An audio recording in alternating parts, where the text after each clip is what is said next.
ഖത്തറിൽ ജയിലിലായിരുന്ന ഇന്ത്യൻ നാവികരെ മോചിപ്പിച്ചു. 8 നാവികരിൽ 7 പേർ ഇന്ത്യയിൽ തിരിച്ചെത്തി. ചാരവൃത്തി ആരോപിച്ച് വധശിക്ഷയ്ക്ക് വിധിക്കപ്പെട്ടിരുന്ന മുൻ നാവികസേനാ ഉദ്യോഗസ്ഥരെയാണ് മോചിപ്പിച്ചത്. അശ്വിനിയുണ്ട് വിവരങ്ങളുമായി ന്യൂസ് ഡെസ്കിൽ നിന്ന്. അശ്വിനിയിലേക്ക് വരുന്നതിന് മുൻപ് നാവികർ ഇന്ത്യയിൽ തിരിച്ചെത്തുന്ന ദൃശ്യങ്ങളാണ് നമ്മൾ കണ്ടുകൊണ്ടിരിക്കുന്നത്. അവരുടെ പ്രതികരണത്തിലേക്ക്. We have waited almost 18 months to be back in India. We are extremely grateful to the Honorable Prime Minister, Sri Narendra Modi ji. It certainly wouldn't have been possible without his personal intervention and that equation with the Emir of Qatar. I think we are grateful to the Government of India, the bottom of our heart, for every effort that has been made, and this day wouldn't have been possible without it. Grateful indeed. Thank you so much. ये कहना चाहेंगे कि ये वाले दिन का हम बहुत दिनों से वेट कर रहे थे और प्राइम मिनिस्टर मोदी और उनका पर्सनल इंटरवेंशन, उनका इंटरेक्शन, और एक और मौका लेना चाहता हूं कि थैंक करूंगा एमीर को कतर के, जिनके उनके इंटरेक्शन के कारण आज हम यहाँ खड़े हैं, जिस दिन का हमें बहुत बेसब्री से इंतजार था.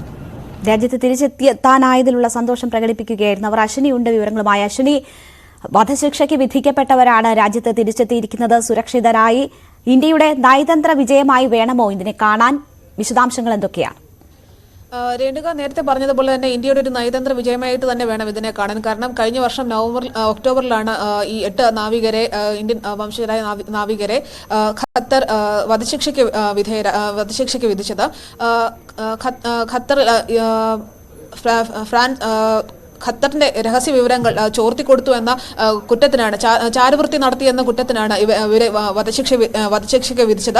ഇതേ തുടർന്ന് ഏറെ നാൾ നടത്തിയ ചർച്ചകൾ, അതായത് ഇന്ത്യയും ഖത്തറും തമ്മിൽ നടത്തിയ നയതന്ത്ര ചർച്ചകൾക്കൊടുവിലാണ് ഡിസംബറോടുകൂടി ഇവരുടെ വധശിക്ഷ റദ്ദാക്കിയത്. ഏകദേശം 18 മാസത്തോളം ഇവർ ജയിലിൽ കിടന്നു. ഇതിനുശേഷം ഇന്നലെയാണ് ഇവരെ മോചിപ്പിച്ചത്. ഇതിൽ 7 പേരാണ് വധശിക്ഷയ്ക്ക് വിധിച്ച് ജയിലിൽ കടന്നതിൽ 7 പേരെയാണ് ഇന്നലെ മോചിപ്പിച്ചത്. 7 പേരാണ് ഇന്ന് ഇന്ത്യയിലേക്ക് എത്തിയിരിക്കുന്നത്. പുലർച്ചെ 2 മണിയോടുകൂടി ഇന്ത്യയുടെ ഫ്ലൈറ്റിലായിരുന്നു ഇവർ എത്തിയത്, ഡൽഹിയിലെത്തിയത്. ഇവർ ഖത്തറിലെ സ്വകാര്യ കമ്പനിയിലായിരുന്നു ഇവർ ജോലി ചെയ്തിരുന്നത്. ഇതിന്റെ പ്രവർത്തനത്തിന്റെ ഭാഗമായി ഇവർ പ്രവർത്തനത്തിന്റെ ഇടയ്ക്ക് ഖത്തറിന്റെ രഹസ്യ വിവരങ്ങൾ വിദേശ രാജ്യങ്ങൾക്ക് ചോർത്തിക്കൊടുത്തു എന്ന കുറ്റത്തിനായിരുന്നു ഇവരെ അറസ്റ്റ് ചെയ്തത്.